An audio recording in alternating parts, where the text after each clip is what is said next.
How's everybody doing tonight? So, I made these maybe about 2 or 3 years ago for my players. Having to go through all the books and everything and look for all the information was kind of, I would say I'm saving the life of some of my books because some of my players, they're a little sloppy. You know how it is.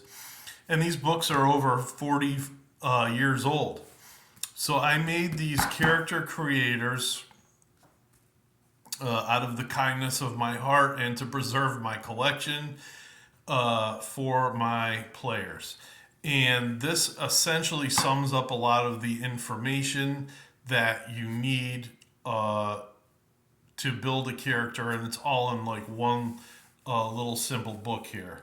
So think of it maybe as a primer for the characters. And so here we go.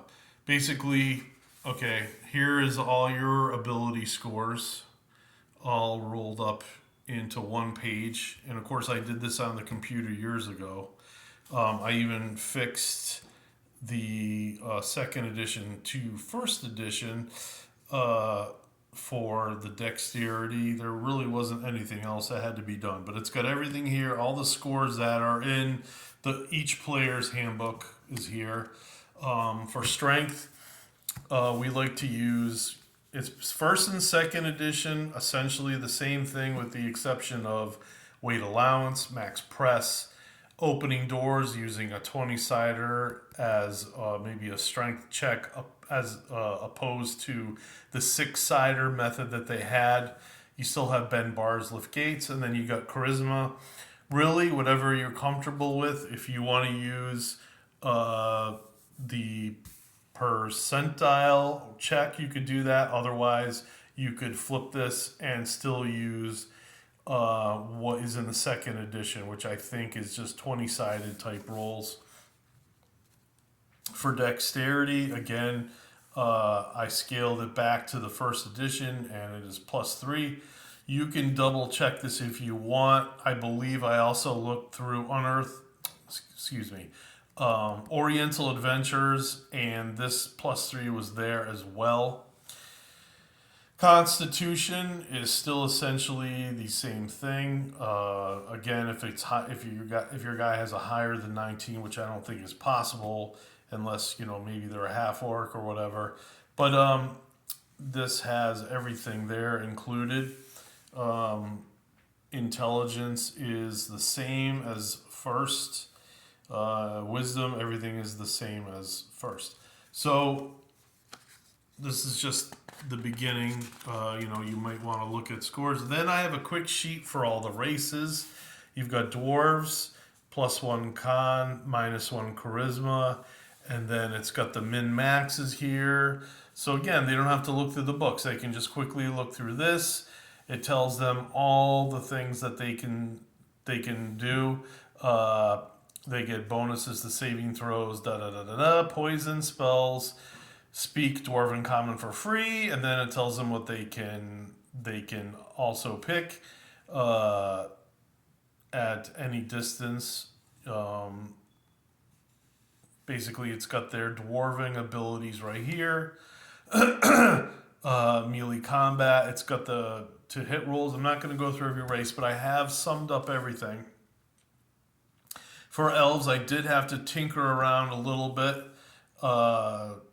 Drow, +1 dex, -1 con. Gray, +1 intelligence, -1 con. If I didn't get this information from Unearthed Arcana, I had to kind of think about what the authors might have done. And wild elves, they're +2 to strength and -2 to constitution.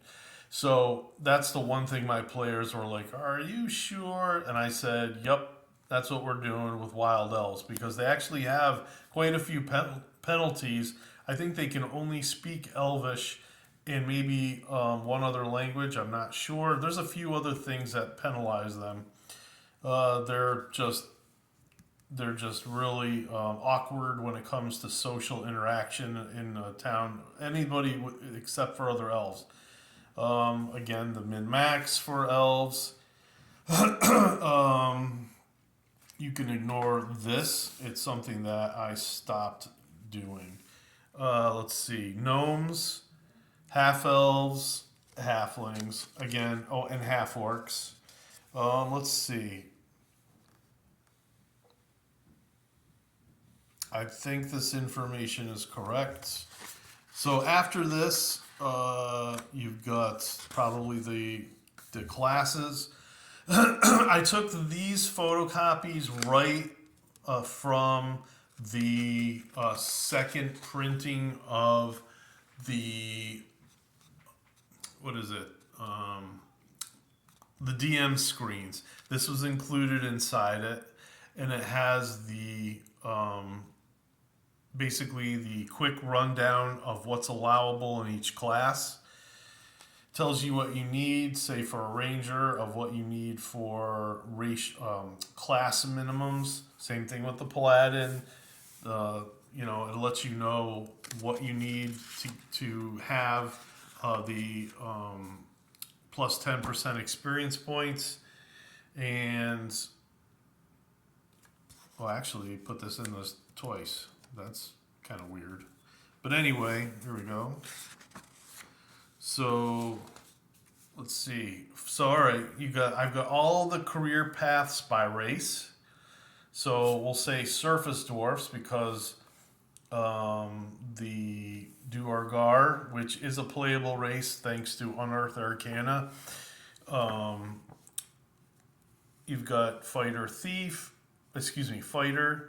bard with maximum level is 5th, assassin, cleric, and fighter, cleric, fighter, thief, and cleric, thief dual classes. And it says gray dwarves, maybe any of the above classes, and between classes, even if he or she may not advance further. Dwarves may also choose a character kit from the complete book of dwarves, fighters, thieves, and clerics. And it says fact, whatever. Female dwarves also have beards, although shorter.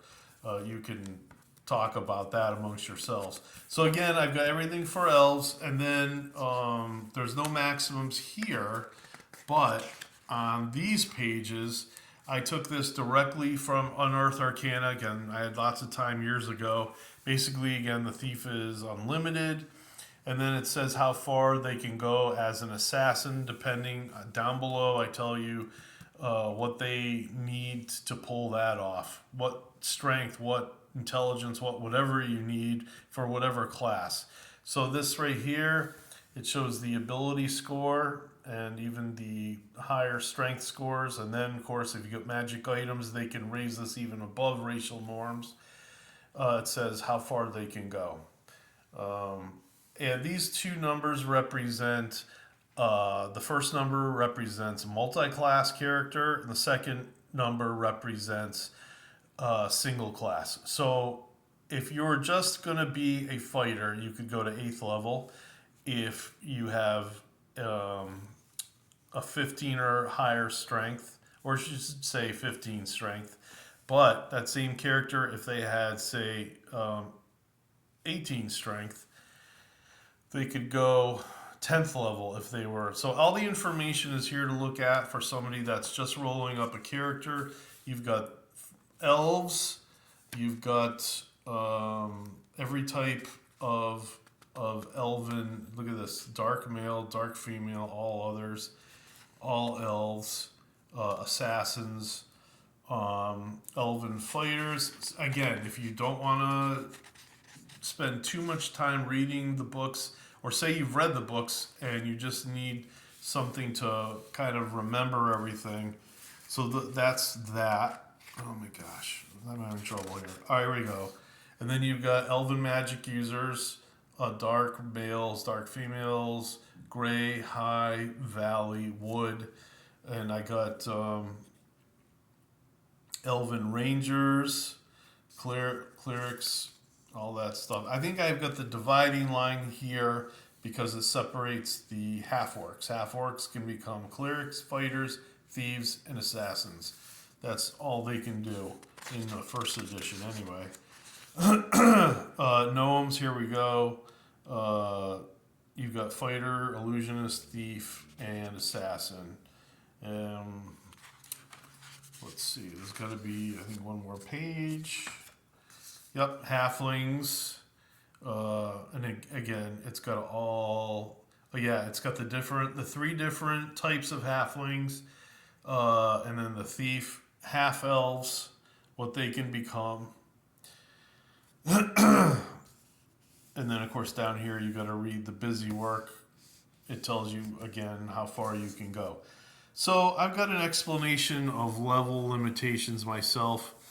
It says the races of mankind do not have the level limitations that the demi-human races have, although 31st level is roughly considered the highest.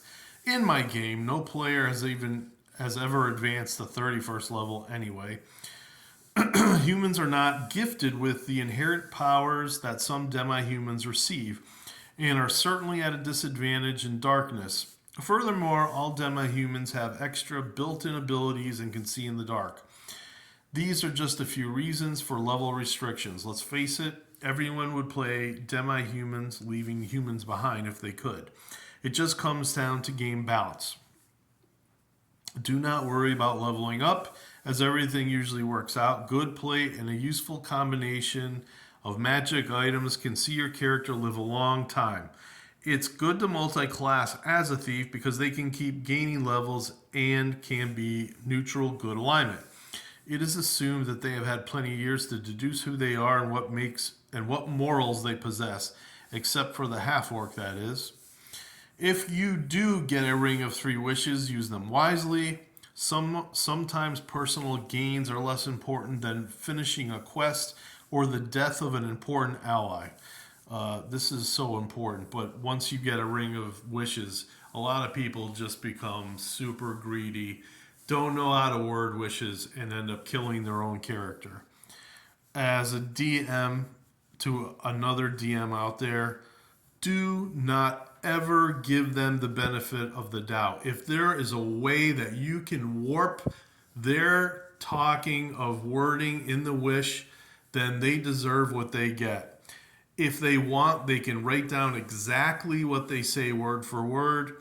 And just to let you know, a wish can accomplish only one thing, perhaps two, if it's two lesser things. So you can wish maybe for a friend to come back to life, uh, but you can't wish for an entire party to come back to life. That's not happening. And the wish will be wasted. The wish will count and the wish will not work. Okay. I do not recommend triple class characters with a constitution of lower than 16 as they get little in the way of hit points. Drow characters must be played carefully as most races will kill them on sight. The majority of all drow are evil, coal skin colored elves who worship their wicked Spider Queen Loth, as we longtime players know. Again, demi-human maximums. Uh, so I explain about the numbers, what they mean, wish spells, and I also put every once in a while, especially at lower levels. Every once in a while, I'll put something in the game that characters might take a chance on that will affect their character permanently in some way or another. Usually, there might be a potion that cannot be identified or something weird like that. And if they drink it, who knows? +1 strength if you drink a quarter of it. And so, if the players are smart, they'll figure it out, pass it along, and maybe 3 or 4 players will get +1 strength. If you drink too much of it, who knows? Maybe it'll reduce the strength, or anything. It could be anything, but you will have to figure it out as the game goes along. Let's see. Again, I talk about character traits, something that we don't use in the game any longer, but we can forever leave level persistence, or if the game we decide is going to be easygoing or something like that, or if everybody agrees, we can just say, okay, maybe for this campaign, we can ignore the rules of level maximums for demi-humans. Sometimes we've done that in the past, not a lot. It takes a lot to want to talk me into something like that.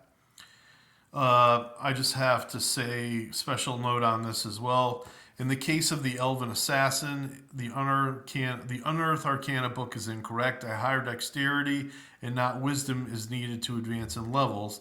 This is also some errata here. The proper use of a well-worded wish spell will add 2 die 10 percentile points to any ability score raising above 18, and not what the original Dungeon Master Guide states: 18.1, 18.2, 18.3.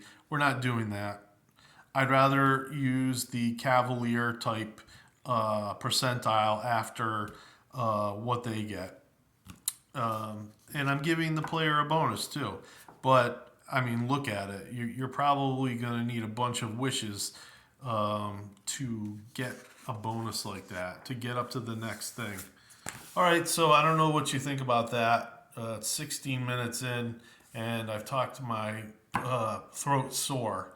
I've got kind of a rough throat tonight.